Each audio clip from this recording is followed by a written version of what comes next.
Hi Year 2, welcome to this week's home learning. I'll start by talking you through the English learning.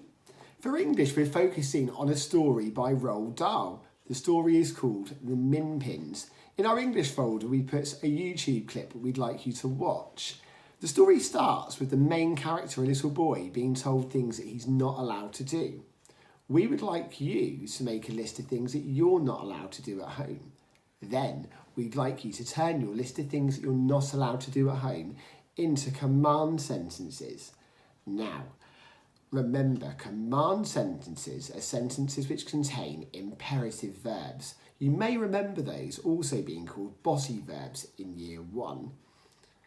You might even remember us doing them earlier in Year 2 when we made our fire safety posters. Have a look in our English folder and you'll see some command words that have been put in there to help you. When you're doing these, please remember to write in 5-star sentences. So your capital letters, your full stops, your kinetic letters, your correct spelling, and checking that the sentences make sense. It would also be really good when you're doing your command sentences if you could challenge yourself a little bit further and use some contractions. So for example, if the first thing on your list said that you're not allowed to go outside on your own at home, your command sentence would be, do not go outside alone. However, to make that into contraction, you could say, don't go outside on your own. The English folder has a list of contractions to help you, and try to write 5 commands at least if you can. So, session 2 of this week's English is to watch part 2 and 3 of the Minpins. You'll find this link in our English folder. Then we want you to design your own monster. Now this should be really fun. Start by thinking of a name for the monster that could be lurking in the woods. It needs to have a name that has the suffix at the end. So for example, something like boy muncher or girl muncher or child swallower. Remember though, names are nouns, so they always begin with capital letters. You might decide to draw your monster, you might decide to do it on the computer, but around your monster, we would like you to write some noun phrases to describe it. I'm going to show you my one, which I did on the computer. So my one is called Eyeball Squasher, and I've just written down some noun phrases to describe him. We've written huge jagged teeth, powerful deadly claws, slimy red tongue, round googly eyes. I'll try to describe other attributes as well, so not just how he looks. I've written breath as smelly as mouldy onions, and his roar is louder than a rumbling volcano. So, the second task for session 2 is to create a danger poster to warn other people about the monster. The noun phrases that you created in task 1 should help you to create your character description.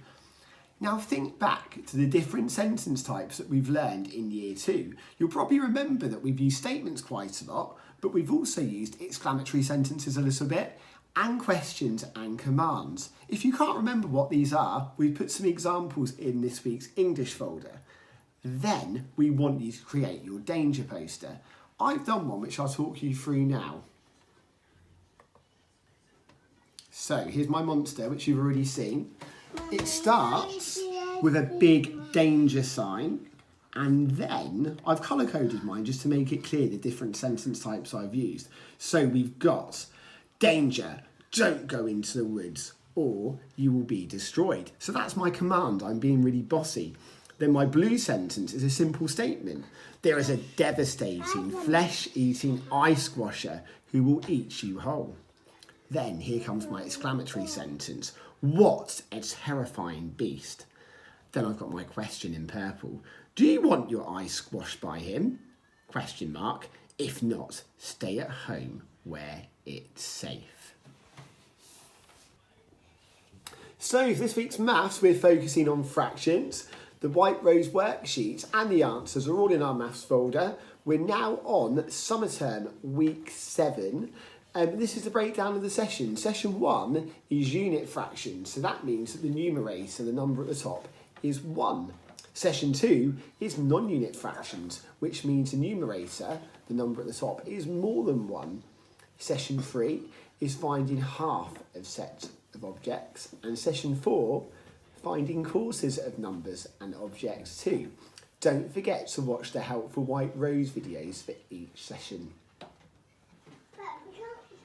For spelling this week, look in our spelling folder and you will find the usual high frequency words, common exception words and suffix words, and you can continue to access these at your own pace.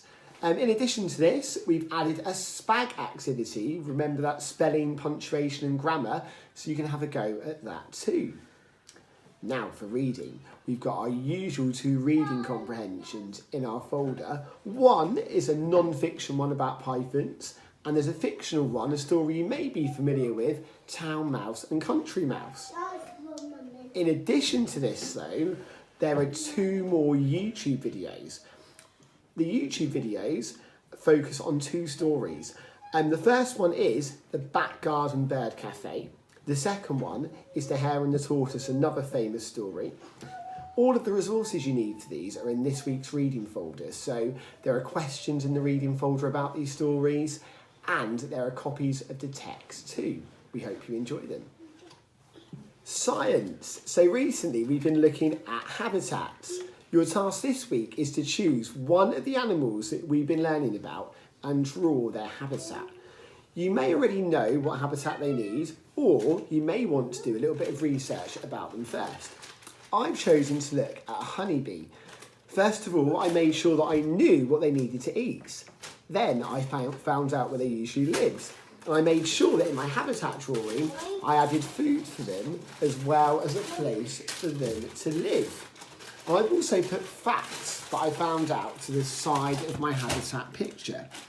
I've labelled the different parts of my picture to explain why they are there. So here's my picture of the honeybee in its habitat. And as you can see to the right hand side, there are some more facts about honeybees. And I'm just going to scroll down because we know that some of you like being really creative. So some of you may choose, instead of drawing the habitat for your animal, you may decide to make it.